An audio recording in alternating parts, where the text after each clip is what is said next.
Hello guys, இன்றைக்கி என்ன video பார்க்க போகிறோன்னா பேபிக்கு ரசம் வித் எக் ரைஸ் பார்க்க போகிறோம். இப்போ பார்த்தீங்கன்னா ரசம் வைக்க ஒரு தக்காளி, பூண்டு, மிளகு, சீரகம், கொத்தமல்லி எல்லாம் எடுத்திருக்கேன்.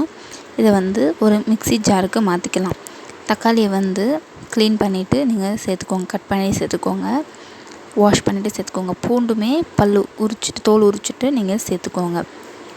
இது பார்த்திங்கன்னா பேபிஸ்க்கு 8 months ஆன பேபிஸ்க்கு கொடுக்கலாம். நீங்கள் எக்கு பேபிஸ்க்கு 8 monthக்கு மேலே கொடுங்க. ஃபஸ்ட்டு எக் கொடுத்து பாருங்கள், செட் ஆகிடுச்சின்னா அந்த ரைஸ் வச்சு இது கூட சேர்த்து கொடுக்கலாம். இப்போ இதை நான் அரைச்சிட்டு அந்த பியூரி மட்டும் தான் நமக்கு தேவை. வடிகட்டி அந்த தண்ணி எடுத்துக்கலாம்.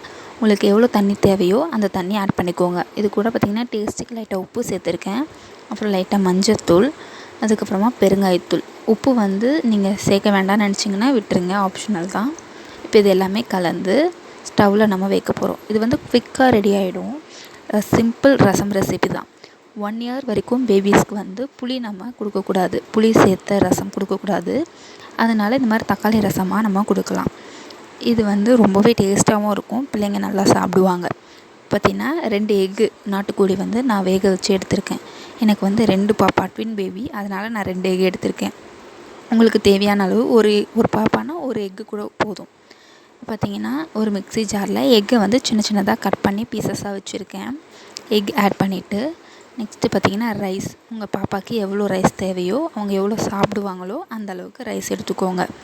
நெக்ஸ்ட்டு பார்த்திங்கன்னா இது கொதித்து வந்துருச்சு. இந்த ரசம் ஒரு கொதி வந்தால் போதும், ரொம்ப கொதிக்கணும்னு அவசியம் இல்லை. ஒரு கொதி வந்துருச்சு. இந்த ரசத்தையும் அது கூடயே ஆட் பண்ணி நான் கொஞ்சம் குறக்குறன்னே அரைச்சி எடுத்துக்கிறேன். உங்களுக்கு வேணும்னா நல்லா நைஸாகவும் நீங்கள் அரைச்சி எடுத்துக்கலாம். இப்போ பார்த்திங்கன்னா ரசம் வித் எக் ரெசிபி ரெடி ஆகிடுச்சு. இதை பாப்பாவுக்கு அப்படியே நம்ம ஃபீட் பண்ணிடலாம். இந்த ரெசிபி ரொம்ப ஹெல்த்தி, டேஸ்டியாகவும் இருக்கும். எக்கு சேர்த்துருக்கிறதுனால ரொம்பவே ஹெல்த் பெனிஃபிட்ஸ் இருக்குது. இந்த ரெசிபியை 8 months கம்ப்ளீட் ஆன பேபிஸ்க்கு நீங்கள் கொடுக்கலாம். இந்த வீடியோ பிடிச்சிருந்தா நம்ம சேனலை மறக்காமல் சப்ஸ்கிரைப் பண்ணுங்கள். தேங்க்ஸ் ஃபார் வாட்சிங்.